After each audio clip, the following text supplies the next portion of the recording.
Detroit Pistons select Luke Kennard from Duke University. The Utah Jazz select Darius Baisley from Cincinnati, Ohio.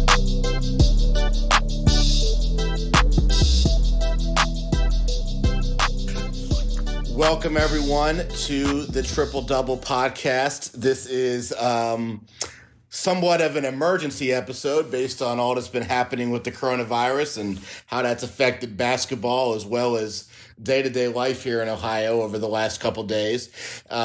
Joining us today, we've got a couple guests. We've got a frustrated Corey Tucker that's upset about the closing of the bars and restaurants, and we've got a potentially excited Kurt Stubbs that gets a minimum of 3 weeks off of school. So, Tuck and Stubbs, what's going on, boys?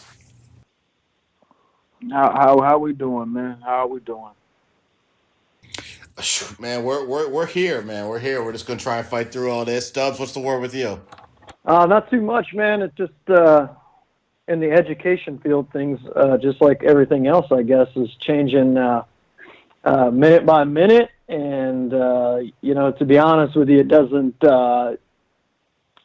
look very optimistic as far as us seeing these students anytime soon. I know the initial call was to come back on April 6th, but after listening to Governor DeWine and his team, and even hearing from my superintendent just a few minutes ago, it's not looking good for that April 6th. I think I would be, to be honest with you, I'd be surprised if we see these kids the rest of the school year, to be honest with you.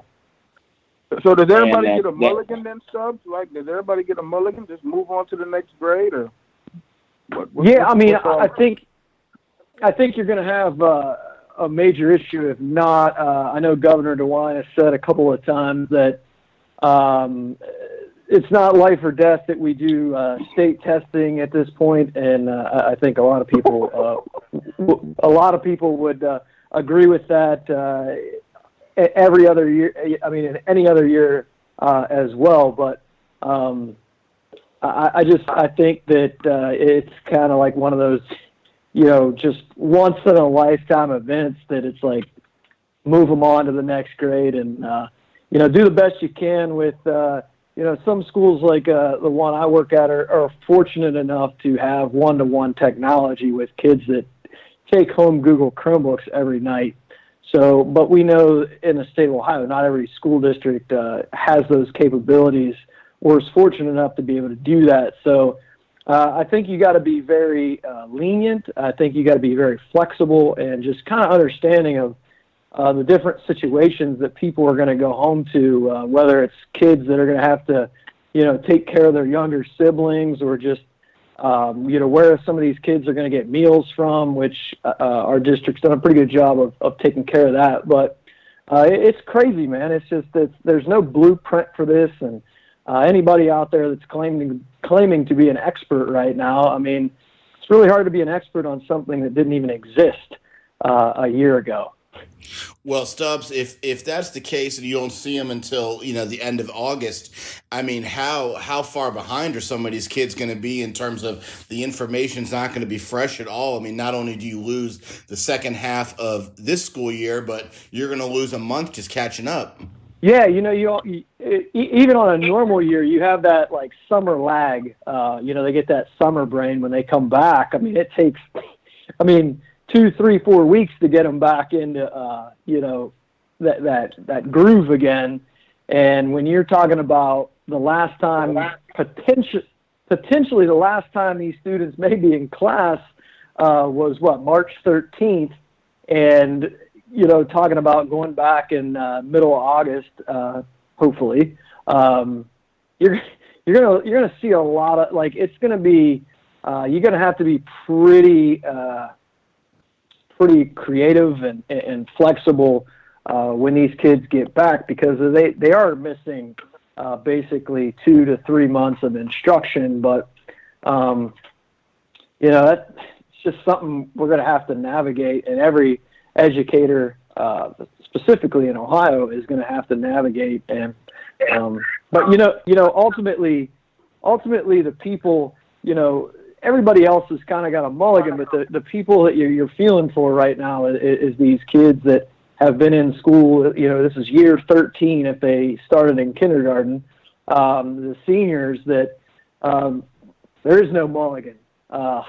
This is it, and everybody before them has had a beginning and an end to their school career, and these kids are likely not going to have that opportunity. Well, Tuck, what's going on at Winton Woods in that community? Pretty much status quo as everybody else right now. I talked to the principal the other day, and everything is shut down. They are like Stubbs community. Everybody does have a Google Chromebook, so they're able to kind of do the lessons online. But I don't even think they're going to do too much with that because when the kids go home, and some of them have the internet, some of them don't, and I guess with this thing, it's just Spectrum has offered up free internet. But I know from some of my kids, like Stubbs said, they have to now become babysitters. So parents got to work, kids got to be home. So some of my players, I know they've got to watch their little brother and sister. So now you got to do that and try to do homework. So it's kind of a mess everywhere. But it's just a time where I know that a lot of kids in our district, like Stubbs, maybe they depend on those lunches and depend on being able to get those. So it's tough, man, because now you got to figure out they don't want you to congregate. So right by rule, I can't even go technically take my kids' food or anything like that. It's all kind of crazy stuff that they don't want you to. You can't provide a grouping of more than 5, and it's a time that I've never seen before. And then when he just closed the bars, it's almost like, not to make light of it, but I'm like, okay, well, I'm trying to find the closest state because Illinois just did the same thing. Florida just did the same thing. So it's kind of like, wow, maybe I can get to South Carolina before last call. I don't know. But no bars in Florida. That state's going to burn down in 24 hours, 100%. But Tuck, and I'm going to tell you, like, not – we're going to talk about basketball here in a minute, but before we get to just the general concept of basketball, like, not that it's the most important thing in the world in terms of basketball or any sports, but what I'd like to see is the OHSAA, the superintendent of the schools, whatever, just allow for some opportunity, even if the answer is in very small groups, for guys like you to be able just to kind of work out your kids. Number one, give them something to do during the day. If you don't give them something to do, in Forest Park and Pickerington, anywhere, there's a lot of trouble to had, and then to keep them socially interacting, even if it's just for an hour a day, 3 times a week, to be able to get some basketball innings. And if it has to be small groups, not a team thing, that is what it is. But Tuck, I'd like to see them do something like that. That would be ideal. Especially for coaches who are teachers. I know my job, they've told us to work from home. They don't want us going out seeing doctors. They don't want us going out doing this. So I can't go to Winton Woods. I can't go out for my job. So I've already kind of self-quarantined, and now they're taking the liquor away from me. So things are going to be rough around here for a little while for a brother. But at the end of the day, I would love to have the opportunity to get our guys in the gym to keep them away from the negative influences that tend to come out at times like this. When things are dormant and you're giving my idle minds time to think of things to do, they're not usually going to come up with great things that are constructive and going to help. They're usually going to come up with things that they figure are fun but could be more dangerous and not proactive. So we all know that this is not about sports. This is a much serious thing, but sports provide structure for some kids. Some kids without sports, they'll never be eligible for high school. They'll never be able to do their books because sports give them motivation. When you take that little bit of structure away from a kid, or you take that foundation and you leave him to tend to the other vices of other kids that he's around, that he's been able to shun away because he's had sports, how does he shun them away now? Because there's technically, like Stubbs said, there's guaranteed 3 weeks of do whatever you want to do. There's no books, there's no nothing, there's whatever. So you don't have to be at a practice. You can do whatever you want to do. So we're talking about some purge type activity going on with some of these kids, because some guys are waiting for these kids to act crazy. Like, they're waiting for these kids to be the idle minds. Like, they're waiting for some of these kids to be like, hey, what you getting into? Oh, well, I want to do this. You trying to be down? it's a scary time because as long as people continue to ignore the warnings, I saw the other day they had some people at a concert. It's like 3,000 people swag surfing at a concert. And then you wonder why they shut everything down because people aren't taking this serious. They're not listening. So the more and more they see people rebuking the system or not doing it, they're going to continue to add more and more things like this. So I would expect, I'm not going to get out here like Sonny and tweet that it's going to be a mass quarantine of the world like Sonny did the other day, but I would expect them to take more and more things away until people start taking it serious. Well, the numbers are right. The numbers are so they vary so much right now. Where some people are saying there's 100,000 cases, but as of the last time I saw, I know it's grown today. There was only 26 confirmed, so that's obviously a huge gap. But we're not going to be able to get on here and answer all the questions for that. I don't think any of us are sharp enough in that regard. But I do want to talk about basketball because people want to hear about basketball right now. They want to have something to take their mind off of, whether it's the boredom or the just the scariness of what's going on. So let's shift a little bit towards the basketball end. And Stubbs, I want to give you the big reveal, which is this. So tentatively, what we were supposed to be doing today was to be recording our podcast to preview the state tournament. All the regional finals would have been Friday and yesterday, and today we would have been getting with you to talk about next week's state tournament. I had a whole plan, and my plan was going to be to get you going, get you all riled up, and then in the middle of the podcast, we were going to take a quick break, and we were going to get Roth on the phone and have you debate Roth, and the coronavirus has ruined that. Oh, God. Yeah. I don't know if I've ever debated Mike Roth on anything. Roth is devastated. He is absolutely. When I tweeted today that we're doing a podcast, he was like, "What's up, man? I was supposed to be on there." So I told him that when we do, if there is a state tournament, we're going to get him on there, Stubbs. But I feel like you've been robbed of that opportunity. Here's the thing about Mike. Here's the thing about me versus Roth. I've been going to the state tournament longer than Mike Roth has been alive. So. I know he's gonna come at me with analytics and all that good stuff, and I'm not that smart. I just kind of look and see what I see on the court and base my stuff off of history and trends and things like that. But I know he's all into that stuff, and I know that's kind of the new age smart guy stuff. But I feel pretty confident against him.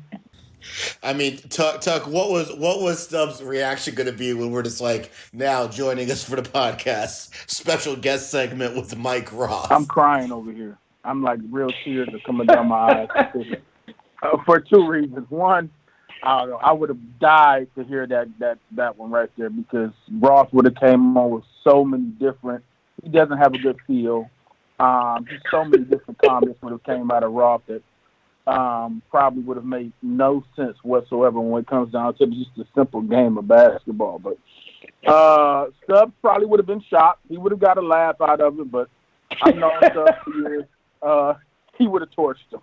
He would have torched him with just simple basketball knowledge because my man Roth is an analytical, numbers-driven guy with he sees one guy one time, he doesn't have a good feel for the game, and then the kid goes on and scores 30 and 26 respectively in the next two games that I saw him. So to say that Roth would have been a little out of his league, we probably would have needed to bring my man over Prescott, and then him and Roth could have got a little warm-up battle between West Virginia and Ohio. So, yeah, that would have been more of a better feel for Roth, a little warm-up game. But no, you would have put them up against Moeller versus Cole Rain. Yeah, Cole Rain this time. Not Wooden Woods. Cole Rain. So it would have been a blowout. Man, well, since that got ruined by the tournament getting postponed, I want to talk to you guys about that, which is, so Tuesday afternoon, I guess, the OHSAA reaches out and says that there's going to be no fans at the events, and every kid is allowed 4 tickets. This is going to start on Wednesday.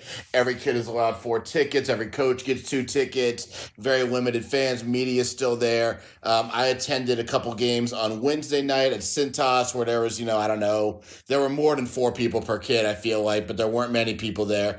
And then Thursday, the OHSAA postpones the tournament indefinitely.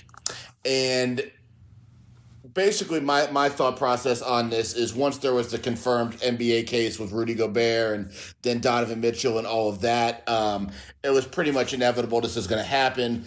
Hours later, as we already talked about, DeWine decides to close down the schools for a minimum of 3 weeks. So I want to start with you, Stubbs, and just answer this question for me. Was the decision to postpone the state tournament the right thing to do? Was it the only option in your mind?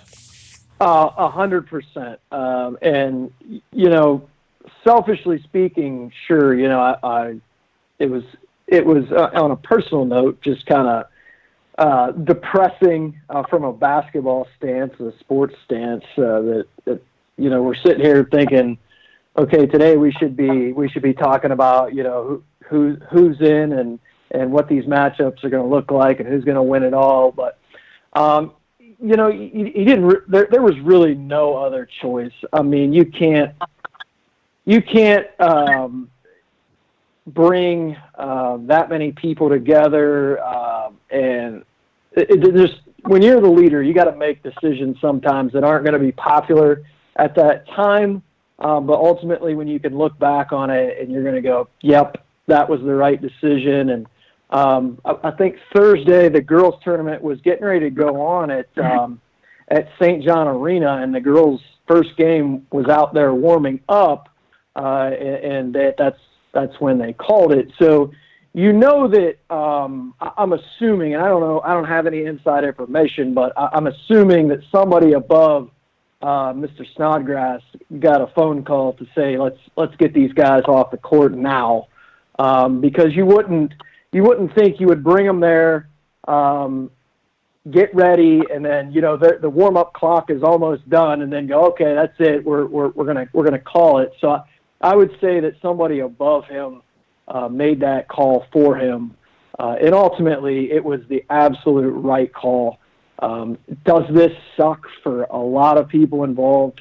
Sure. I mean, nobody's going to deny that. A lot of these things suck, but when you're ahead of something, you have to protect the good and not the group and not the individual. So I think we're all kind of sad and depressed that this is not going to happen. But I think we're doing the right thing and playing it safe here.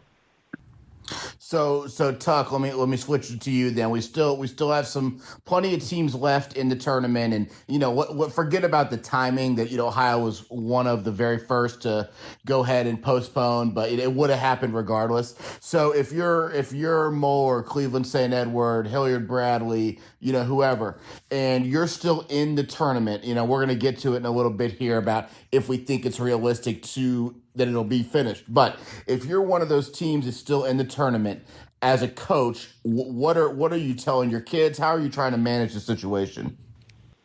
Well, I think from a basketball standpoint, you want to tread lightly. You don't want to try to do anything against the rules, because of course it's saying you can grow. You can't do anything together. You can't have anybody outside of the program coaching kids. So I think your message is just try to tell the kids to do their best, to say keep condition. You know what I mean? Do as far the best you can to find a rec center or whatever may still be open, to get shots up, to get themselves, stay themselves in rhythm for as long as possible, as best they can. You got to think it practically, maybe a month, hopefully. If you close the schools for the rest of the year, I don't see how you can play a basketball tournament and schools are closed. So I think if that decision does come down quickly, I think that eliminates any chance of this thing ever being completed. But realistically, if there is an opportunity for them to return, you just want your kids to try to stay as sharp as possible, and just try to stay in the best condition as possible. They can't work out at the facilities, at the schools. They can't work out with each other, with a coach present. So it's really going to be up to the individual they can come together as a team, and you can probably see teams like a Hilliard Bradley, like a St. Edwards, like a Moeller, who may get together unofficially somewhere and work out together. But do something like that just to stay together. But realistically, man, the way things are going, the direction it's going, as a coach, you're almost kind of you're taking a huge chance if you try to do anything outside of what they're telling you to do. Because if some kid happens to come down with it, and he may not come down with it from the time you work out with him or anything like that, you're going to open yourself up to a world of trouble and situations you can't get out of. So you really, as a coach, your kind of hands are tied right now because you don't want to do anything that could risk it. So it's kind of tough. No, it's absolutely a tough situation. And then, that gets to the next question. And I'd ask you guys to both comment on this. Maybe Stubbs, you could go first here is, do you think, just give me a percentage chance, what do you think the odds are that this thing actually does get finished this school year being the state tournament? I would say probably 1%, and that might be on the high side. I don't see any way where this is going to happen. You have a mandated 3-week off period, and I think that is just an initial number to throw out. You've got this thing hasn't reached the top of its bell curve yet, and that could be 3-4 weeks. Who knows at this point? I just don't see any way where this is going to be able to be finished. Would it be great if it was? Yeah, absolutely. I can't see that it is, and Tuck knows this as well as anybody. Basketball, especially high level basketball, is a game of momentum, and it's a game of being hot at the right time and playing your best basketball at the right time. So you're looking at teams like, I think if you look at like an Eds or a Bradley, these teams seem to be playing really, really well right now. When it was halted. So what does that look like, after 5-6 weeks? If, let's just say that for some reason they were able to finish it, I don't know if you're even going to get a real accurate idea as to how this thing was going to end. At least you would have an ending, but I think, you're cutting momentum right now for sure of some of these teams that are red hot right now. So, but to answer your question, I would be shocked if this thing was finished. Tuck, what are you thinking? I'm right along the line with Stubbs because you got to think we're thinking about the boys' side of things. They still got to do girls, still got to do wrestling, and whoever else or whatever else is still left out there. So, it would take a whole lot of planning in a short period of time. And I just think that with this mandate, the governor getting on national TV saying he might close for the rest of the year, and then, reiterating it, and then he just said something a few minutes ago about daycares might need to be closed. And so, as Stubbs said, we haven't reached the peak. I think what they're trying to do is minimize the peak. So they're trying to be more proactive than they have been in places like China and in Italy, where they were kind of laissez-faire in the beginning. So I understand it, but it sucks that these kids, these 2020 kids, like stuff, that they don't have an ending not only to their academic career, but their athletics. Some of these guys, you look at Eds. Okay, Eds has been down there, 3 years now? This was their time and their mind. Moeller wasn't the typical Moeller. Moeller's going for a 3-peat. Bradley was hoping to finally break through and get there. So you got kids who've been, for their whole high school career waiting for this moment, and it's been taken away from them. So you feel bad in the sense of these guys may never get to finish off what they started. And it's a sad ending to what somebody said the other day. 2020 sucks. It's been sucky since its inception when Kobe and all the other stuff. So it's been a crazy 2020 already. And I agree with you, Tuck. And I do think that if the OHSAA is going to make that call, and it's a call that they have to make, and I don't really think you can argue it. I think of the people who were on the other side of closing the tournament. I was probably on about as far of the other side as you can be on that, and even I'm at the point now where it's inevitable. I do think what the OHSAA needs to do then is, if this is what they're going to do, they need to go ahead and do it. They need to give these kids closure who are high school seniors, and then they need to let these other kids who aren't high school seniors move on, whether they're playing a spring sport, whether they're playing AAU, whatever it is. But they need to bring closure to it. And speaking of closure as a subject, the bigger one is the NCAA tournament. And when you look at the financial ramifications, stuff like the high school state tournament just pales in comparison. So, when the NCAA and, Mark Emmert decided to cancel the tournament and didn't play any games with postponing, they just went out and canceled it right away. That brings up something that, isn't really a talking point in high school basketball, but I want to get your guys' thoughts on this in terms of college basketball, which is the notion that people are bringing up that seniors should get a fifth year of eligibility. And, I'll go last. I have some thoughts on it, but Tuck, why don't you go first? What are your thoughts on this concept? It's kind of media driven. Maybe a few head coaches have gotten behind it. I've seen opinions both ways as to, seniors in general getting an extra year eligibility because of the season being ended in the conference tournament stages for almost everybody, after the conference tournament for a few places. That's well and good for those seniors if they want to come back and do a whole nother year. But I think it's coach driven. I think Emmert, that's an easy decision for him to make. It's not a whole lot of red tape involved. It's funny, it's not to get off topic how the NCAA can make all of a sudden these quick rulings like dead period right now until certain dates and open period. It's amazing how they pass these things really quickly now, but it's usually taking years for them to pass one of those. But nonetheless, it's a great idea. It's a great gesture. I think about the kids out in what's my guy's name? Robert Morris, the two brothers. I think it was Josh and John from St. V. They're Robert Morris. They just won the conference tourney. Their dad's excited about going to the conference tournament to watch both his sons play, and now they can't watch. So does Josh come back for a senior year, which the team may not be as good. They may not make that magical run. So it's got its pros, it's got its cons. Some kids may want to go on to their chance to play pro. Some kids may want to come back and do another year of college. But I hope these kids are given the option to do that. That would be nice for certain kids who didn't finish it the way they wanted to. Stubbs? Yeah, I'm right there with Tuck. I don't know what kids would be like. Yeah, let me go and let's do this again. And I'm sure there will be several that would jump at the chance of that. And I don't know exactly how that would all work with incoming freshmen and scholarships and all that stuff. There have to be smarter people than me try to sort all that out. But on the note of the NCAA tournament. And I told my kids this yesterday. I was trying to answer as many questions as they had as I could. And I said, let's take, for instance, the NCAA tournament, which is a $1 billion revenue.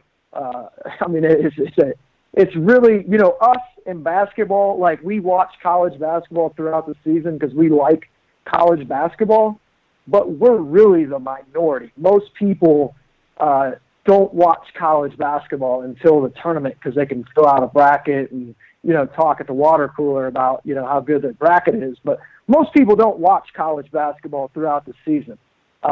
We like it. Our circle of people talk about it because we watch it. But you're talking about $1 billion thing, and that told me right there when they decided it wasn't even going to be postponed, they were just canceling it, that there was something bigger going on than we, as Americans, a lot of times we downplay things and we make light of things because a lot of times we think we're invincible because we are a powerful nation. But I think that was eye-opening to me, especially as a sports guy. Whoa, they're not even postponing this. They're just going with the cancel button. And this is big dollars, not only for them, but you're talking restaurants, you're talking bars, you're talking any type of establishment where people are going to go and hang out and watch these things. So that was the eye-opener for me right there if you want to parallel sports to, kind of the real world. Oh, it's just a brutal blow to the economy of, not just the Final Four, but any region of where they held it at. And my thing, guys, with the senior thing is, unfortunately, and I don't want to sound mean, but I just don't see how we can do it. I mean, it's just like these high school kids. If you're a senior at Akron St. Vincent St. Mary and you had a chance to win a state championship this year, unfortunately life goes on, and it's anytime there's a rule shift in college basketball, there's always people that are going to take advantage of it. And I think it just creates such a Pandora's box that the NCAA tries to do this for, only the schools that were going to really be in the NCAA tournament. I mean, it's not as that large a percentage of the population, so I don't think we're going to see that happen. I could be wrong, but I just think logistically it just doesn't work out. Before we move on, Morrow, the whole concept here of having Roth on was that Roth is going to throw some punches. Stubbs and Tucker just I agree. The other one's so smart. We should get Roth on here right now almost. Please do. Like maybe, but like almost, but not like just there. Stubbs and Tucker are going to meet up and have a group hug about how smart each other was after this podcast. So I don't know if we'll be invited to that or not. This podcast has gone so far without analytics or like PER or any of those crazy stats. I can't. It almost feels like Ross here's should my be a thing, part guys. of it. Please do invite Ross, but don't be mad because you invited two of your more intelligent guests on at the same time. If you wanted some Hatfield and McCoys, you probably could have put Roth on here or Chaz, and then you would have had a little bit of a fire. But right now you got two intelligent guys who are speaking of things that are important at the moment. If you want to bring Roth in, go ahead and it can get real WWE in here because me and Stubbs both are WWE fans. So. I mean, we're gonna have weeks without basketball. I think we can definitely find a time to get Roth on. Well, here I won't change the subject. Gentlemen, as Tuck, you guys are gentlemen, so I'll go back to the subject, which is this, gentlemen. How much? So the last really large talking point has a few avenues in that I want to talk about is this, and I think this is where the podcast, the goal of creating this podcast originally, as well as this episode, was to provide some form of education. And this is all going to be speculation, but I think you guys have valuable opinions here, and that is this. So how is the coronavirus situation, and this is all uncertainty because we don't know how things are going to shake out here, but how is it going to affect spring recruiting for seniors who are unsigned as well as for underclassmen? And when you look at it so far, the shoe circuits, being Nike, Adidas, and Under Armour, have already canceled their April live period events, and they all had two. And we don't really know what's going to go on before that. I mean, the shoe companies, which I think is the right move, are kind of just on a wait-and-see approach. The NCAA, I think Tuck mentioned it earlier, has banned all live recruiting, being visits, being in-person recruiting until April 15th. And then from there, again, we do not know what's going to happen. So I want to attack this in a couple ways. And Stubbs, I'm going to start with you this time. If you are the parent, guardian, whatever, of an unsigned senior who has college offers, so let's say you've got a senior son and he's got 4 Division I offers, how would you be approaching the process right now with the uncertainty regarding the coronavirus? I think a lot of times the parents, the kids, and other people involved in the recruitment, I think make it a little bit more difficult than it actually is. It's kind of like, when you're trying to court a lady. A lot of times you're trying to court the lady that doesn't want you. But you got to go back to the drawing board here. This is unforeseen circumstances. So it's like, all right, let's do some pros and cons here, and let's look which university, kind of jump in first. Which one is, who has wanted us the most from the start? I look at, like a kid like C.J. Anthony from Harvest Prep. I believe, correct me if I'm wrong, he has a Toledo offer, correct? No, they took that away. They took that away. Okay. So Yeah, again, there's a story right there where, make your commitment. I think sometimes these guys just kind of overthink this stuff, and eventually, I always say that the more people see of you, the more they start to question, are we making, is this the right offer that we made to this kid? And that's why a lot of times I've told a couple of kids, all you got to do is be good one time on the EYBL, one time in front of the right people, and you got yourself, probably a pretty good spot for an offer that you're probably going to want to take, because you may have fooled somebody real quick. But the more they see of you, the more they start, like anything else, they start to, nitpick your game and then just start to second guess whether you want that offer or what they want to, truly offer you or not. So I think with these unsigned kids, it's time to kind of take a look, because you're in a different situation than other people have been in the past. It's time to take a look. Who has showed the most interest, and let's make a call. Well, Tuck, going down that same road, I mean, I think what Stubbs started to allude to is, colleges are going to be limited as to how much of these unsigned seniors they can see. So if you have an offer, you should already assume that, let's say you're a point guard. Well, the school is probably recruiting 3 point guards. So if we want that offer, if that's the school we want to go to, we need to hurry up and take it. So, I mean, if you're in the same situation, Tuck, I mean, I don't want to use the word panic, but I want to use the term sense of urgency. I would be nervous if my phone wasn't ringing, because that's the only way they can contact you. Now, I've talked to several coaches about some kids that I'm associated with, and they said it's old school recruiting, back to just picking up the phones, calling.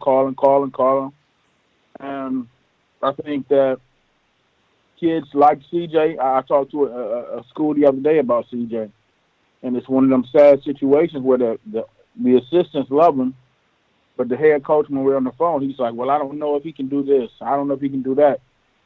The one thing I told him, I said, this kid's a winner. Now, he wins. Now, he's going to win. He's won on every level. He helped us win on the EYBL level coming off the bench. So he does have 3 or 4 good offers, one in that conference with that coach. And I told CJ, my humble opinion, I would go to that school just so I could bust that coach's butt twice a year.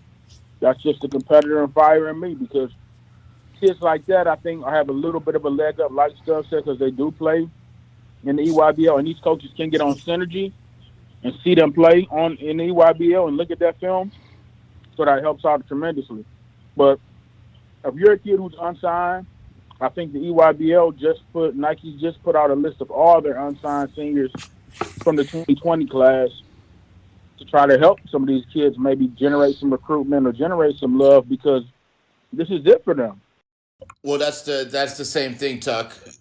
Go down the same road with kids who the phone isn't ringing, and I'm not just talking about Division I kids who play in the EYBO who have Synergy. I mean, that's a great opportunity, but just any kid who's trying to play college basketball. I mean, if you're an unsigned senior and you don't have offers right now, I mean, what would be your process to try and spark some interest in yourself? My process would be to try to get as much film from my coach, try to gather my 5 best game films, figure out if I did have a school who wasn't interested or schools that are around me that may, you have to be honest with yourself, right? So if a kid believes that he's a Division I player but he's really not, then he needs to gather his 5 best films off of Huddle, send them to the coaches around him that are Division II, low-level Division I. He needs to reach out to people like you all, like you. I know kids in Cincinnati see you as a resource.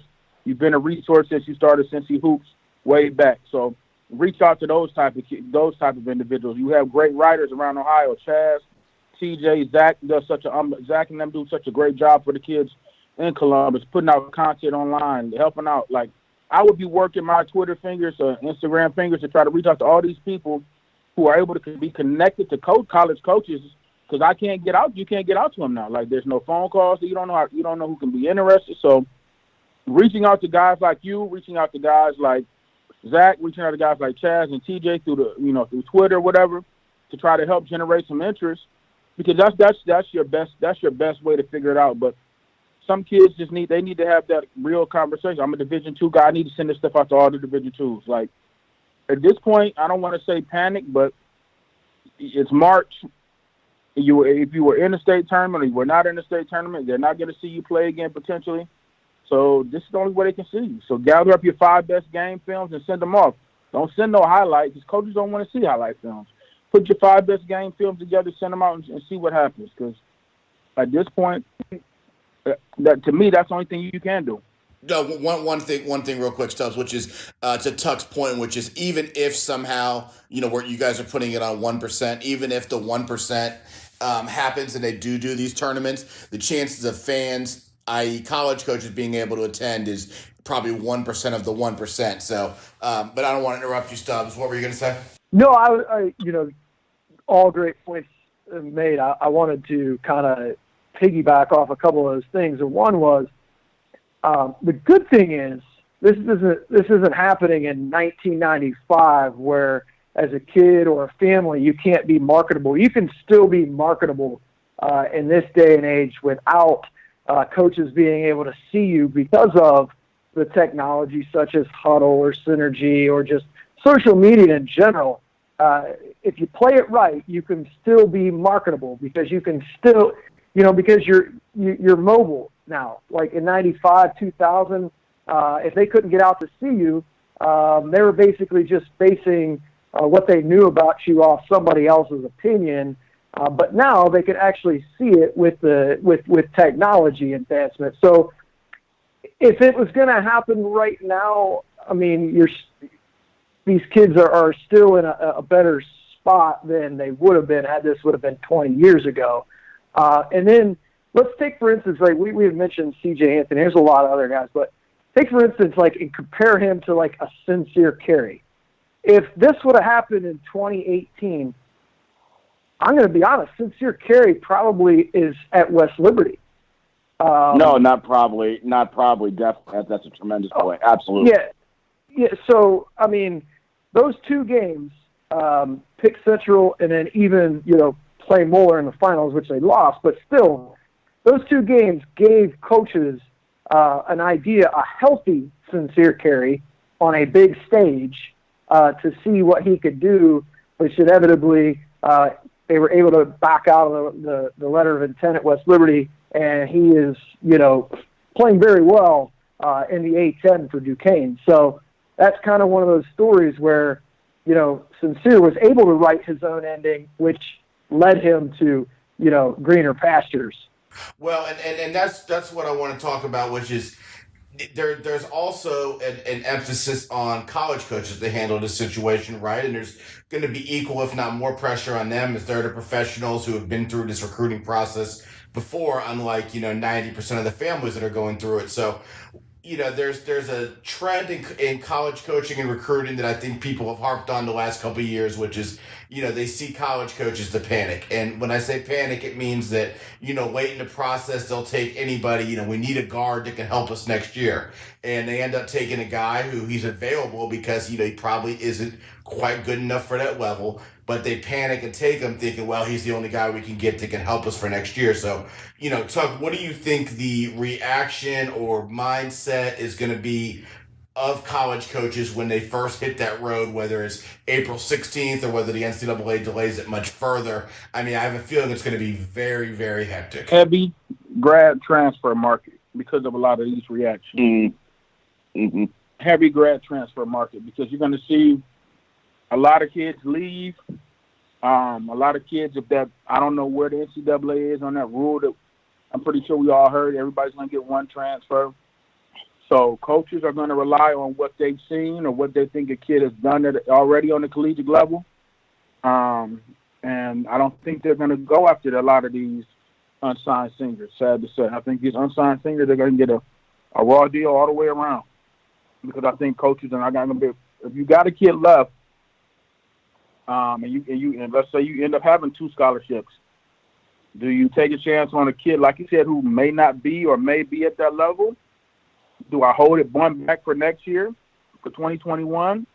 Or do I just go get me a grad transfer kid and plug and play and try to figure it out that way? So I think That's the market they're looking at right now, because I've been talking to a lot of them about one of my kids who's going to be, potentially out there. Then they're pretty heavy as far as trying to secure grad transfers right now, and trying to see what that market is like right now, because that to them is the safest route right now. Well, Stubbs, my concern on this is going to be that if college coaches go the route of just hurrying up and just basically having a race to the letter of intent, who can sign the paper the fastest to pick up kids in mid to late April when it opens back up, that not only is that going to be a poor solution for next year, but it's going to not only continue the cycle of transfers, but increase it, because you're going to have kids leave next year because they ended up in bad fits, whether it was their fault or the college's fault, for this upcoming season.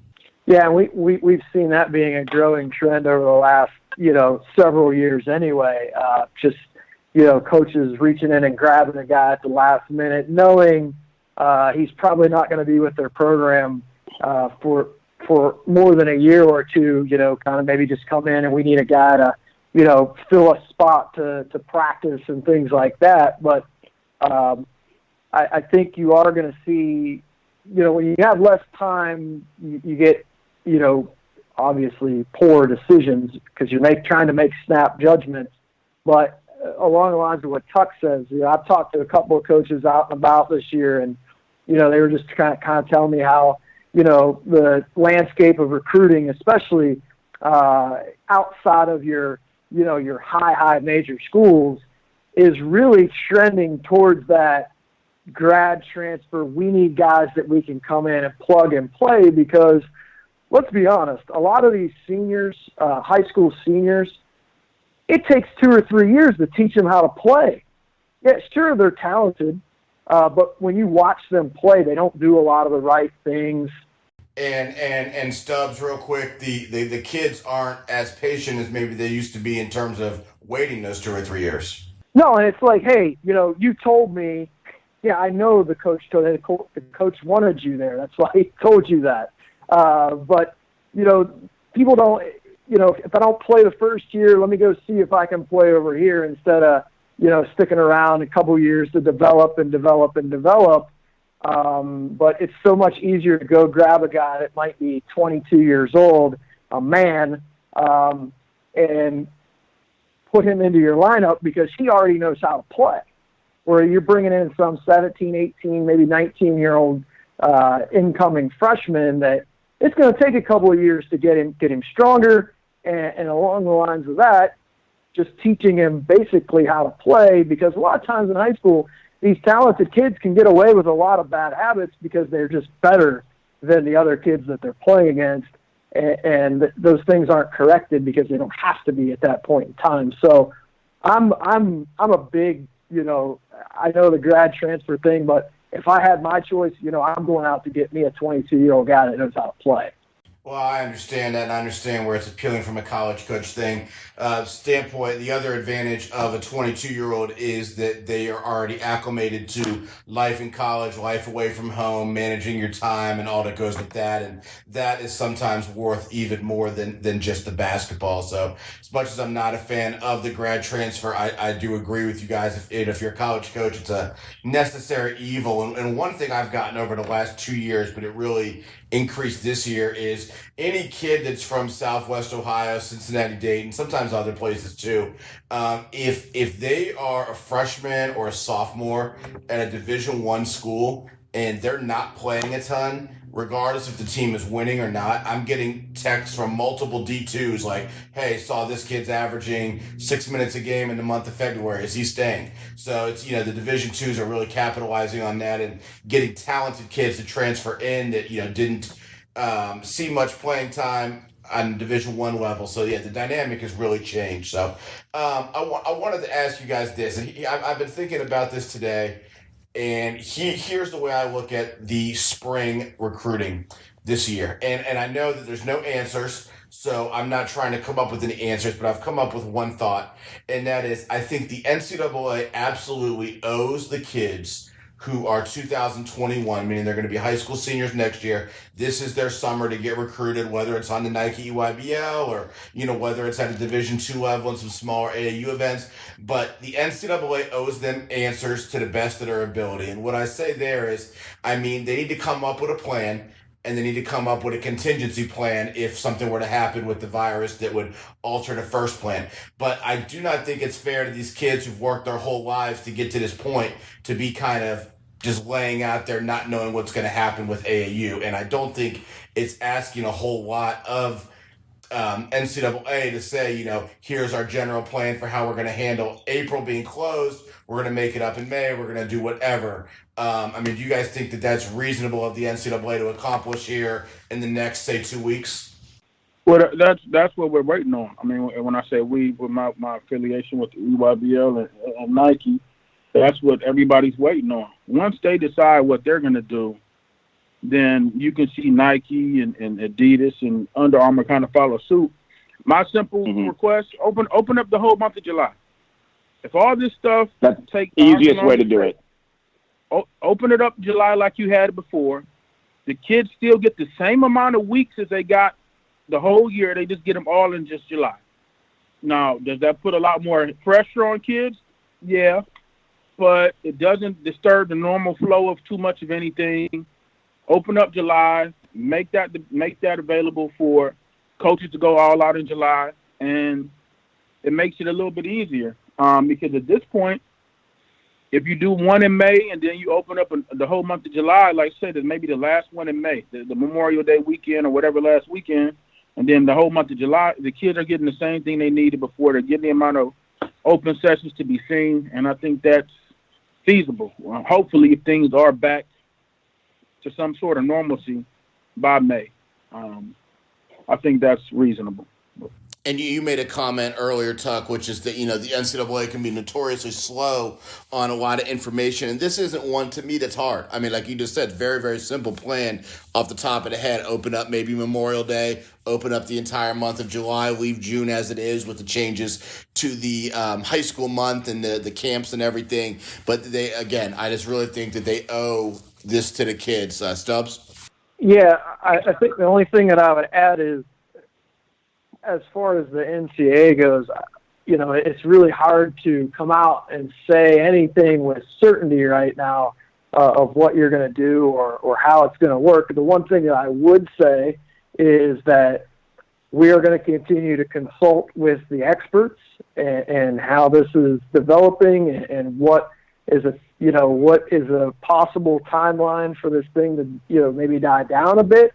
And reassure the athletes that we're going to do everything that we possibly can to make sure you're given that opportunity as long as it's possible to be able to do that. Because right now, I just don't think that they can say anything with certainty. No, and I agree, and that was my point of, let's have a plan and let's have a contingency plan on that, and I agree. And as long as they're trying to be proactive, but, my hope would be that the NCAA would be as highly communicative as possible and, at least letting people know their thought process, sharing that with, the grassroots circuit teams and, some of the state federations and whatnot. So, but no, that was the list of topics that I wanted to cover. Appreciate you guys coming on. We definitely got through, high school as well as college basketball. And then, really the theme of this podcast being the recruiting cycle and how that's all affected. So, with you guys being in the school industry as, educators and coaches. And then, I'm around it every day being an owner of a cleaning company and what's going on with the virus. Just want to wish everybody to stay safe and thank everyone for listening. We're going to try and do more podcasts here over the next couple weeks to, give somebody who might be missing basketball, some connection to the basketball world. And a lot of people sent in some requests for topics and guests. And one of those requests for guests was Tuck. So part of the reason we brought Tuck on here today. But anyone who has more, please send them in. You can reach us on Twitter at any time. And gentlemen, want to thank both you guys for taking the time to come on today. Yeah, man, I appreciate you. Yeah. Go ahead, Stubbs. I just want to say this, man, we're all, involved with kids in some manner and just, To be honest with you, these last few days, I've been really proud to be a member of the Buckeye State. I'm always proud to be a member of the state for what we do athletically and all that stuff. But, Governor DeWine has really been fantastic in his staff at communicating to his people, because ultimately, there's the higher ups in Washington, but ultimately as a state, we're more reliant on Governor DeWine and his staff. And man, they've just done a great job of being at the forefront of this, and even all the superintendents in the schools of Ohio doing the right thing for kids and everybody involved. So I couldn't be more proud to be a part of the Buckeye State this week. I second that. It's been a week ago we were talking about teams like Brush, and I was talking to coaches from them, and we thought, oh man, the world was over because they lost, and Big John wasn't playing, and so on and so forth. But a week later, things have gotten a lot more serious, and now, like Stubbs said, people may not like what Governor DeWine is doing because they don't understand the whole impact of it, but they're getting in front of it. They're trying to stop this bell curve from getting too serious. So let's just all, stay healthy, stay prayed up, and at the end of the day, man, I hope everybody is back in Columbus in June, including my man Roth, where we first time we met last year when he talked about my boy Tay-Tay. All right, ladies and gentlemen, that was Corey Tucker and Kurt Stubbs. For Jason Moore, I'm Corey Albertson. Thank you for listening to the Triple Double Podcast.